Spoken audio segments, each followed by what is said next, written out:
How often do we find ourselves hating on something when in the big picture view, it's something we actually want? Hi, everyone. My name is Melinda Van Fleet. I'm an intuitive and energetic empowerment mentor, and welcome to Own Your Greatness. And this occurred to me many years ago. And I've told this story before, but it bears repeating because it's a great story. It's one of personal awareness, consciousness, and how I decided to shift that mindset immediately and how it played out over the long term. So many years ago, my husband and I lived on a street, and we lived there for 9.5 years. And I so desperately wanted to move. And I had this vision of a house in my head, in my mind's eye, however you want to put it, in my imagination. And in the meantime, I was extremely frustrated that it wasn't happening on my timeline. Any of you been there before? Any of you think that things are just going to manifest on your timeline? Yep, you're probably nodding your head. And over time, again, we were there for 9.5 years. Over time, I was doing the same thing, which was hating on our street, hating on where we lived in general, and hating on various factors about the house. And one day I was walking our dogs. At the time we had 3 Shih Tzus. Now we have just 1 left, but at the time we had 3. And I was hating on the fact that the street was dirty, that the dogs were always coated with burrs, that the street had potholes because the county just ignores that street, which is just a fact. It does. And we have a kind former neighbor who we still know because he does the signs for us sometimes, that he would kindly fix the potholes on his own free time and with his own money because the county ignored them, right? So then the potholes are kind of janky, but still. And I was hating on everything, just hating on it. Now, mind you, I'm someone who actually considers myself to be a positive person, right? A positive person. And it all of a sudden clicked that what I was doing and how I was spending this energy hating on these various aspects of where we lived was doing absolutely no service to myself, my husband, my dogs, or any part of my life or business. It was literally sucking me dry and hurting me because I was putting all of this negative energy out there into the world. And all of this was just going on inside my head. So if you met me somewhere, you would never know that all this shit was going on inside my head. So yes, I see all of you because everyone goes through this and no one talks about it. So in my channel, I plan to always talk about the hard thing, the hard pill that can be a little triggering, but it's really when you start to see these things and decide to shift, your life will start to change. So again, I'm walking my dogs and all of a sudden I realize I'm literally hating on this street and where we live when actually it's been an amazing place for us to live, because the street was actually a street I manifested. I really hate using that word, but I'm going to use it because our old place was a condo building that had lots of Miami people that come on the weekends. We call them weekend warriors. And that got very hard to live with because we're working. So we had wanted to move somewhere where it was less weekend people and less tourists. And so the street we lived on was a working street.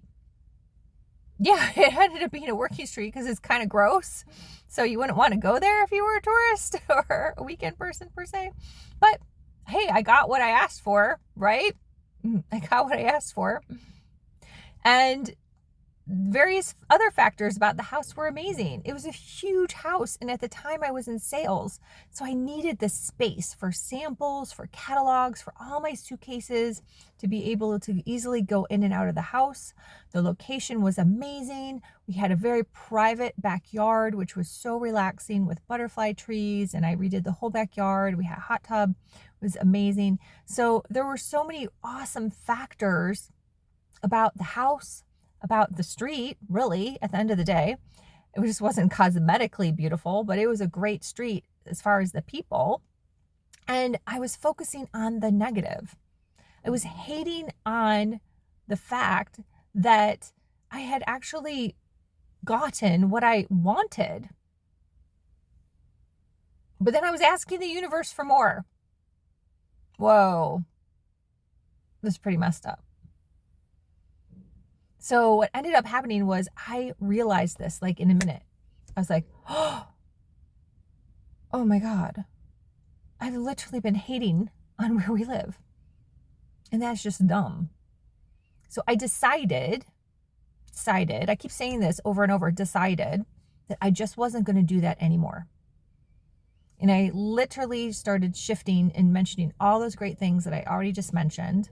You can think of your own examples for what you're going through, or put this video in your back pocket for someday and you're like, oh, I remember Melinda was talking about this. Because that happens too. And I just shifted to gratitude. As memey as that sounds, as cliche as that sounds, it literally is what I did. And I never went back. So important. So important. I didn't go back. I stayed the course. I stayed the course with gratitude.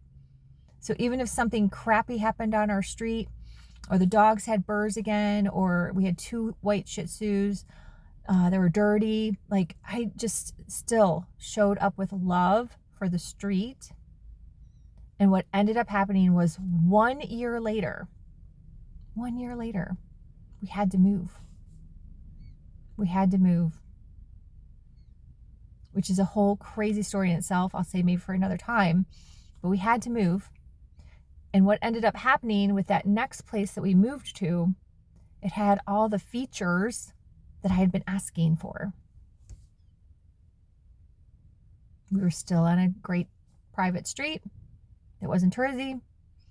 The street's now super nice and clean and wide and no potholes. It's managed by the county. We have lots of trees. We have pretty good privacy.